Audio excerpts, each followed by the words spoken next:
I'm David Skinner, and this is the CRE Coach, where together you and I are lifting the hood on commercial real estate.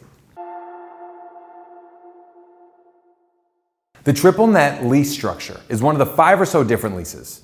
Full service, modified gross, triple net, single net, and percent rent are some of the most common. Before setting up a lease, make sure you know which structure is most beneficial for the type of property you own and which is most effective to administer to your tenants. Today we're talking about triple net leases. We'll talk about why you want them and then how to bill your tenants accordingly. The triple net lease, sometimes called the net lease, is most commonly used in single-story warehouse, distribution, manufacturing, or retail sites where dividing the operating costs and expenses is fairly straightforward. The triple nets, or the operating expenses, refer to the property taxes, building insurance, and common area maintenance. In a triple net lease, tenants should expect to pay for their proportionate share of the expenses necessary to maintain the property, like snow plowing, landscaping, some building repairs, window and door repair or replacement, and a reasonable property management fee, just to name some. Triple net leases benefit landlords because it gives the opportunity to pass all responsibility for operating expenses and the headache of management to the tenants, which most often means that the tenants will be in charge of hiring their own contractors and doing their own maintenance on the space that they're renting. If property taxes go up or snow plowing goes through the roof, the tenant is responsible.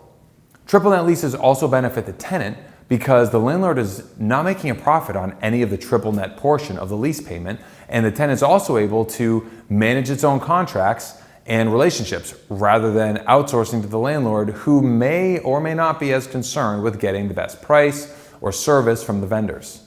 One typical way to bill a tenant for triple net expenses is by first estimating the taxes, insurance, and property maintenance that is going to be needed for the whole year based on historical expenses, and then setting up a projected price per square foot that the tenant will pay in addition to the base rent every month.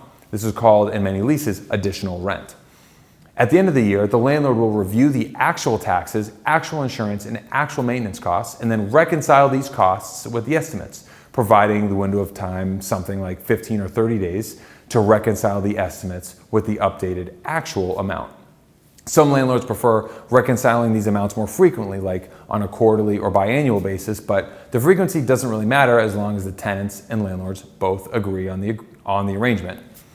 We recommend landlords shooting high, if anything, on the estimated additional rent portion, so that when the time to reconcile comes around, the landlord's not chasing the tenant around for money, but also thinking like a tenant. Wouldn't it feel good to get a check in the mail from your landlord once or twice a year?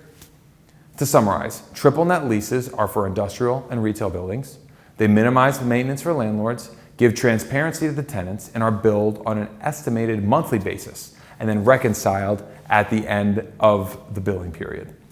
I'm David Skinner, and this is the CRE Coach, where together you and I are lifting the hood on commercial real estate.